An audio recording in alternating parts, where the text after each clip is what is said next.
উম আমাদের ২ জনের মধ্যে যখন পার্সোনাল কনভারসেশন হয় আমরা সাধারণত অনেক মুভি, টিভি শোজ নিয়ে কথা বলে থাকি যে এই টিভি শোজ নতুন আসছে, এটা আসছে। অ্যান্ড অ্যাজ ইউজুয়াল আমি কমপ্লেইন করি, "এটা তো এত ভালো না, ওইটা তো এত ভালো না।" বুঝছেন? তবুও আপনি আমাকে অনেক সময় ভালো, ভালো টিভি শো সাজেস্ট করেন।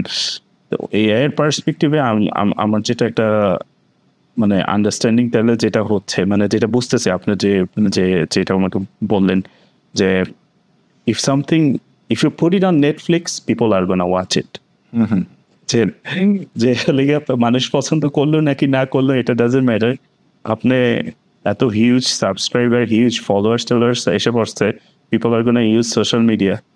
তাদের তো এটা দেখা ছাড়া তো আর কোনো উপায় নেই। ইভেন এই মানুষজন প্রেফারেন্স দিবে ওগুলোতেই। মানুষ হচ্ছে সোশ্যাল মিডিয়া ইউজ করবে, সেখানে দেখা যাচ্ছে যে যেমন মার্ক জুকারবার্গ গত বছর সে হচ্ছে একটা ইনিশিয়েটিভ নিয়েছিল, পরে সেটা ক্যান্সেল করছে যদিও। যে ইনস্টাগ্রাম, ফেসবুকে হচ্ছে এআই দিয়ে তৈরি করা প্রোফাইল ইয়ে করছিল, বানাচ্ছিল, ফেসবুক নিজেই বানাচ্ছিল। যেখানে হচ্ছে এআই হচ্ছে মেটা এআই ইউজ করে সেখান থেকে ছবি জেনারেট করবে, ভিডিও জেনারেট করবে।